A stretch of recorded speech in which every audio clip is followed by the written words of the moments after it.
इस बीच कुछ और आंकड़े अपने दर्शकों को दिखा देते हैं, उनको बता देते हैं कि कैसे सी वोटर इंडिया टुडे सर्वे में देश का मिजाज सामने आया है। 2014 में मोदी सरकार आने के बाद आर्थिक स्थिति में सुधार हुआ है। 31-36% लोगों का यह मानना था, कोई बदलाव नहीं हुआ। 33% लोगों का यह मानना था, खराब हुई है। 32% लोगों का यह मानना है। आलोक जी, इन आंकड़े को देखकर यही कहा जा सकता है कि कंफ्यूजन की स्थिति बनी हुई है। कई लोग कह रहे हैं कोई बदलाव नहीं, कई लोग कह रहे हैं खराब हुई है, कई लोग कह रहे हैं बेहतर हुई है, और लगभग ये आंकड़ा मिलता जुलता है इन तीनों के मापदंड से अगर देखें तो। अपनी परिस्थिति की बात हो रही है या देश की आर्थिक स्थिति की बात हो रही है? देश की आर्थिक स्थिति। 2014 के बाद देश की आर्थिक स्थिति सुधरी है, बदलाव नहीं हुआ है या खराब हुई है?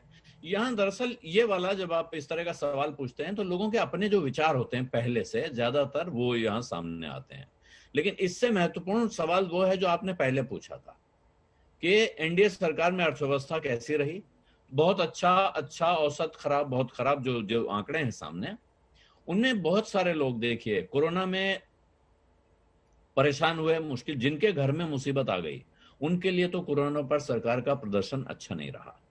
लेकिन जिनके घर मुसीबत नहीं आई, जिनको 2 टीके लग गए हैं, कुछ को 3 लग गए हैं, और कुल मिला के हमारे देश में जिस तरह से टीकाकरण हुआ है उससे देख के बहुत से लोग संतुष्ट हैं। और बहुत बड़ी संख्या इस वक्त देश में ऐसे लोगों की भी है जिनका कहना है कि साहब सिलेंडर 1000 रुपए का हो जाए, हमें कोई फर्क नहीं पड़ता है। ऐसे लोग जब अर्थव्यवस्था पर टिप्पणी करते हैं तो वो दरअसल अर्थव्यवस्था पर टिप्पणी नहीं कर रहे होते हैं। यही वजह है कि आपको 52% लोग आज की परिस्थिति में ये कहते दिख रहे हैं कि एनडीए सरकार में अर्थव्यवस्था बहुत अच्छी चली है। ठीक है, एक बार फिर से आंकड़ों का ही रुख कर लेते हैं। आलोक जी, मैं आपके पास लौटूंगी। हमारे तमाम एक्सपर्ट्स बने हुए हैं, इस बीच हमारे साथ फॉर्मर फाइनेंस सेक्रेटरी भी जुड़ गए हैं, उनसे भी चर्चा करेंगे। लेकिन आपको एक बार फिर से दिखा देते हैं कि हमने जब ये सर्वे किया, लगभग 60,000 से ज्यादा लोगों पर जब ये सर्वे किया गया, तो एनडीए सरकार की आर्थिक नीतियों का लाभ किसे मिला है, ये सवाल उनसे किया गया। बहुत सारे लोग जिन्होंने कहा कि बड़े व्यापारियों को इसका लाभ मिला है। 48% ऐसे लोग थे जिन्होंने कहा कि बड़े व्यापारियों को इसका लाभ मिला, छोटे व्यापारियों को 8% मिला, नौकरी पेशा लोगों को 8%, किसान को 12% और दिहाड़ी मजदूर को 7%। गौरव जी, आपका रुख करते हुए, क्योंकि आप लगातार अपनी जो डिस्कशंस होते हैं उसमें अंबानी, अडानी, इन तमाम उद्योगपतियों का जिक्र करते हैं। और एक और आंकड़ा हम बता देते हैं, उसके बाद इसी सवाल पर मैं वापस लौटूंगी। गौरव जी, यह सवाल था दरअसल कि मोदी सरकार की सबसे बड़ी नाकामी क्या है? The biggest failure of NDA government. महंगाई 25% लोगों का मानना था, बेरोजगारी 14% लोगों का मानना था, किसान आंदोलन 10% लोगों का मानना था। और उसी सवाल पर वापस लौटते हुए गौरव जी, जब आप ये कहते हैं कि अंबानी, अडानी, सबसे ज्यादा फायदा हुआ है सरकारी नीतियों का, जी ये मैं नहीं, ऑक्सफैम की जो 3 दिन पहले रिपोर्ट आई है उसने कहा है कि 84% हिंदुस्तान के लोगों की आय 2021 में कम हुई है, और उसी दौरान गौतम अडानी की जो वेल्थ है उसमें 8 गुना की बढ़ोतरी हुई है। ये मैं नहीं, ऑक्सफैम की रिपोर्ट है। इंडिया टुडे और आज तक का आज की एक पोस्टिंग है नेहा जी, वही उसी का हवाला दे रहा हूं। 5 करोड़ 10 लाख युवा देश में नौकरी की तलाश कर रहे हैं।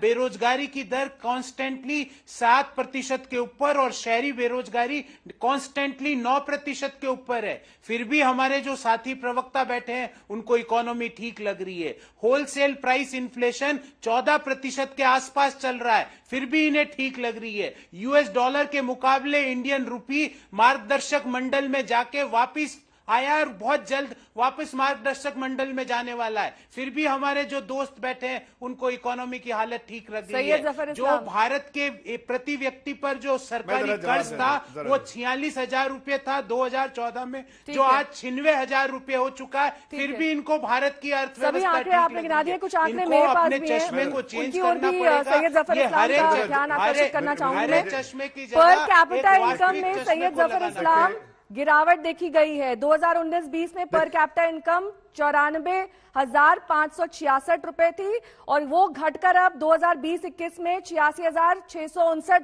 ये वर्ल्ड बैंक के डेटा मैं आपको बता रही हूं, और भारत वर्ल्ड इकोनॉमीज के लिहाज से 144वें स्थान पर है।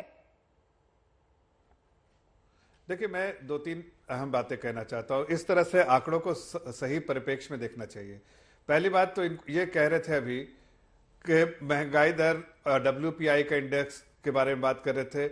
आप बताइए, इनके समय में हर साल जो इन्फ्लेशन डबल डिजिट में होता, महंगाई दर डबल डिजिट में, तब हमने जो है एक पॉलिसी बनाई, और पॉलिसी के द्वारा जो हमने मैंडेट दिया RBI को मैनेज करने के लिए इन्फ्लेशन, और उस तरह के गाइडलाइंस थे कि हमारे टाइम में इन्फ्लेशन जो है एक ही 2 बार 3 बार जो है ब्रीच किया है, जो 4% ±2 का जो एक ही 2-3 बार ब्रीच किया है, 2019 में 4.76% था, आप ही का कार्यकाल था। 2020 में ये बढ़कर 6.18% हो गया।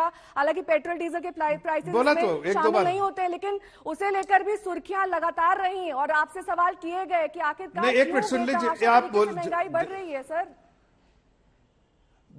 बिल्कुल नहीं। देखिए, इन्फ्लेशन 4-5% से बढ़ा है, 4-5% से स्वाभाविक है, इन्फ्लेशन बढ़ता रहेगा। लेकिन आप ये कहें कि उनके टाइम में डबल डिजिट इन्फ्लेशन था, वो हमारे समय में कभी नहीं हुआ।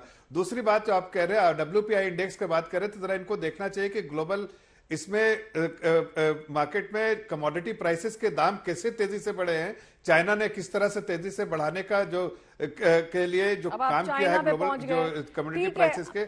और नहीं, अरे भाई, WPI इंडेक्स में कमोडिटी प्राइस का इंपैक्ट डायरेक्ट है, तो आप कैसे नहीं बोलेंगे? कंज्यूमर प्राइस इंडेक्स पर बात करिए, उसके बाद WPI पर जाइएगा, जो रोजमर्रा की चीजें नहीं, मैं तो अपने जो मित्र प्रोफेसर है, प्रोफेसर जो है, जो अडानी अंबानी के बियॉन्ड, रोजगार पे बात कर लेते हैं। एक मिनट, डबल डिजिट में मैं पहले पूरी बात नहीं, ऐसे बीच में देखिए, जैसे आप बाथम जी जैसे आप उनको सुन रहे थे, मुझे सुनिए, बीच में कट अपनी मत कीजिए, पहले बात खत्म होने दीजिए पहले।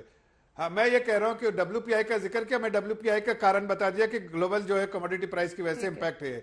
CPI मैंने बता दिया, कंज्यूमर प्राइस इंडेक्स हमने मेंटेन किया है, सिर्फ 2-3 बार ब्रीच किया है, महंगाई 4-5% से बढ़ी। तीसरी बात जो कह रहे हैं, आपने कहा कि अनएम्प्लॉयमेंट बढ़ा था, इन्फ्लेशन जब लॉकडाउन हुआ था, लॉकडाउन में इन्फ्लेशन बढ़ा था, और सॉरी, लॉकडाउन में अनएम्प्लॉयमेंट बढ़ा था, लेकिन अनएम्प्लॉयमेंट CMI का डेटा जो इनके लिए बाइबल की तरह है, उसी के डेटा देखिए तो वापस आ गया जो उस लेवल पे, और आगे आने वाले दिनों में बहुत अच्छा होगा, इसलिए कि PMI मैन्युफैक्चरिंग, PMI सर्विसेज दोनों है बहुत पॉजिटिव तक। दिसंबर के आंकड़े जो है बहुत पॉजिटिव दिखा रहे हैं,